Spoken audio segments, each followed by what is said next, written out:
Hey, what's up? This is Sean back with another video, Jumpstart January. So, oh gosh.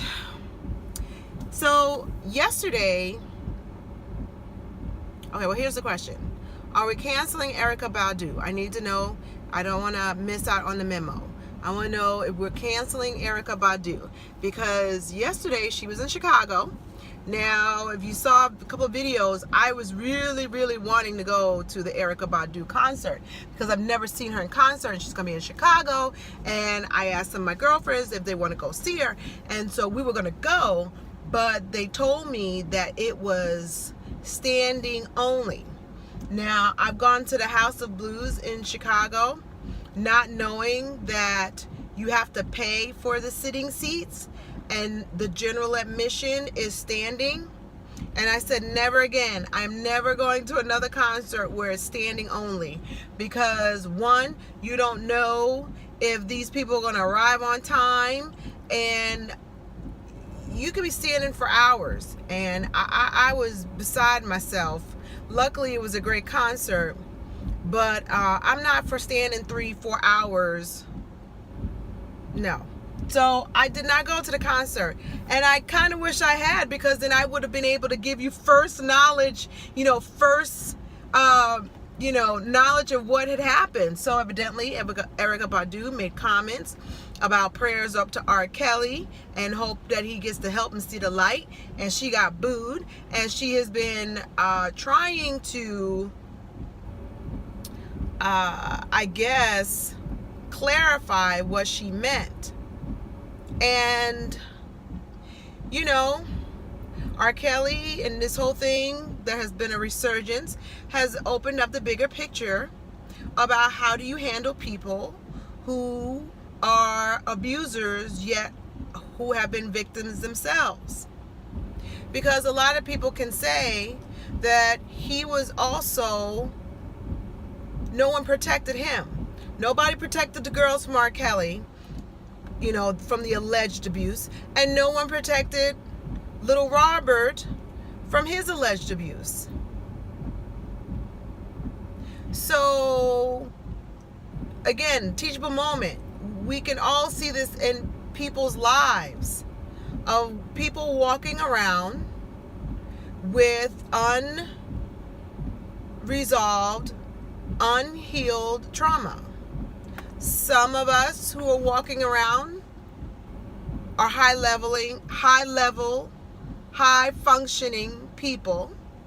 Other people are on skid row, either with drug addiction and alcoholism, or they're just out of their minds. They're on that end of the spectrum, and then everybody else is in between. So, she's kind of posing, what do we do with these people who need help?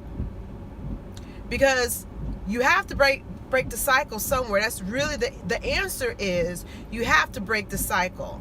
Nobody wants to talk about it. And I think this is the reason why she declined, because she was one of the people who were asked to be part of the documentary, along with Mary J. Blige, Jay-Z, I think Lady Gaga. There were a lot of artists that were asked to be part of the documentary and declined. And you can see why she declined, because she was not going to have a popular opinion. She was going to have a different opinion from the narrative that the documentary had. Now, whether they had used her or not, who knows? But this is probably one of the reasons why she did not want to have her name attached to the documentary, because she's getting a lot of flack for these comments that she made yesterday. So I just want to know, are we canceling Erykah Badu? And this kind of, it's not a segue.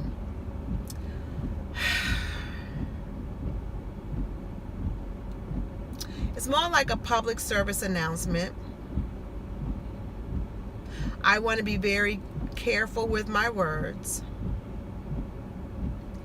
and I want there to be a certain intention about what I'm saying.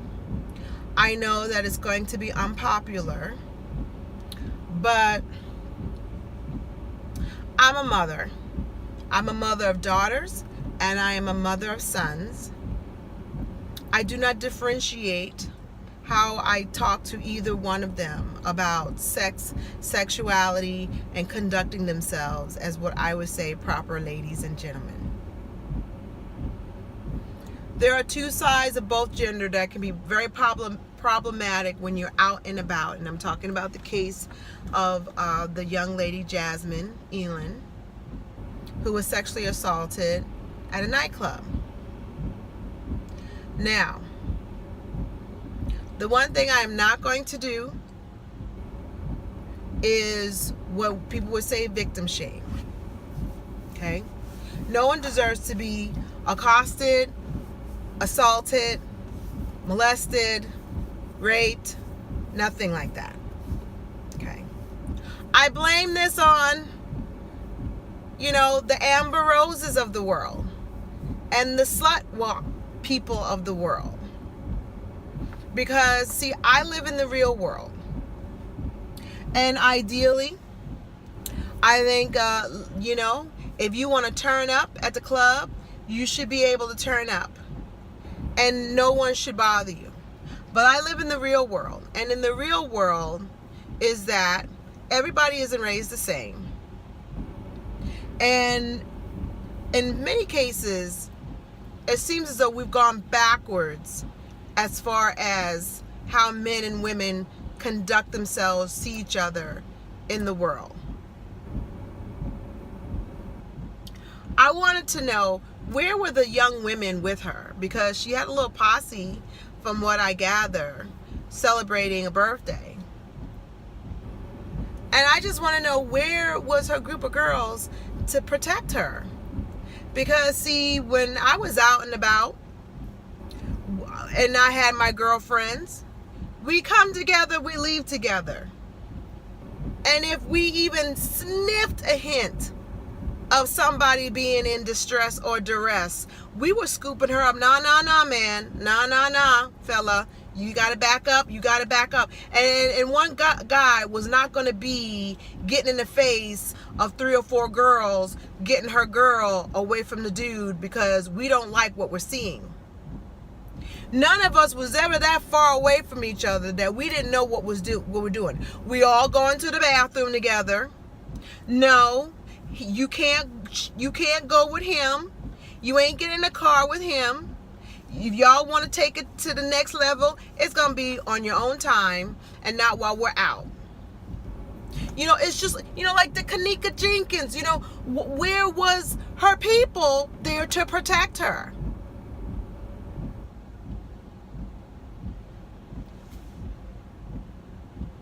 I'm almost 49 years old. And even when I go out now with my girlfriends, because we do a lot of sorority stuff, we're making sure we're all together. Like, I don't even leave, like when we drop each other off, I make sure that everybody's in the house. Door shut, text, I'm good, before I even leave. So, why wasn't her girls there to protect? I find that highly problematic. But, Amber Rose got these young ladies thinking, it's okay to walk around, show that you're not wearing any underwear, and you're going to be okay. But see, Amber Rose got bodyguards. You on your own. And that's why there's some of us, the unpopular people, feel like you really, really, really need to protect yourself, your surroundings, and who you're talking to. And always have a backup plan. And why is it these young ladies today aren't protecting their girlfriends? Like, what happened to the girlfriend code? Like, that should have never happened. I guess it's okay that she had a little bit of wit about herself, because I guess it was her camera that filmed the assault. Like, she wasn't that out of it to let go of her camera. But there were people around her. And listen, I'm not saying that, maybe they thought that, because there was so much footage with her and the young man that, you know, things were good. But I don't know, man. I couldn't see my girlfriend. I couldn't see myself not, at least not questioning. Girl, you all right? Girl, you doing this with this dude right here, right now? You know, like I'd have to see her face to know that she was okay with it. I hope that justice will be served. And again, this is a PSA to my ladies out there. I don't care what Amber Rose has sold you guys. You just cannot be out there wilding out, not having your wits about you, and not having people to protect you. Even now, when I go out and I am not with my husband, I make sure that I'm with a group of people that I know is going to make sure that we all watch each other. And I ain't letting too many people get close to me. You know? And again, this is not shaming or making the girl like she brought this on herself. However, I do feel that we need to better equip ourselves to take care of ourselves, because these men out here don't necessarily know what no means. They're thinking, well, you showing me the goods, then we down for whatever. And that's not the case. And it's a conversation I have to constantly talk to with my children, my young adult children, because I don't want either one of them be in a position where, one, they get themselves in a physical distressing situation, or they put themselves in a situation where they thought that there was compliance and it wasn't. So it makes me very sad. It makes me very sad. I just want to know, please, I know my demographics, but anybody under the age, anyone that's 35 and younger, particularly 35 and younger, has the girl code changed since when I was a kid, a young woman? Because I live my life that now. We come together, we leave together. No, there won't be. You can exchange numbers, but you're not going with nobody. And even when we were dancing, be like, girl, you good? You good? You good? I mean, we were like that server that you get annoyed every time they pass your table. They ask you if you need more water.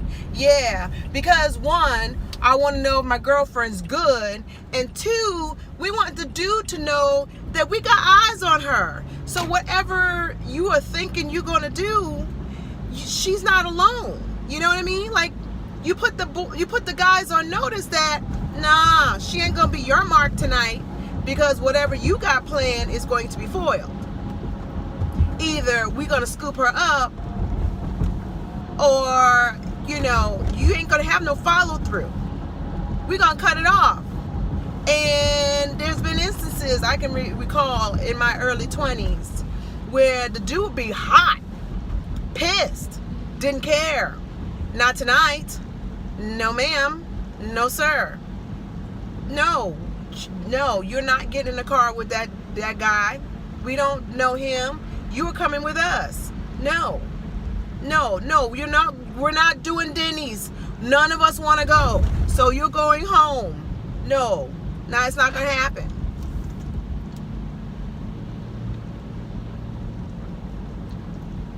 So please explain it to me. Because, I have to tell my daughter that. Like, listen, y'all don't be splitting up and going separate places. That's how folks get in trouble. Oh my gosh. All right, that's all I got for now. Take care of yourself and each other. Talk to you soon. Bye.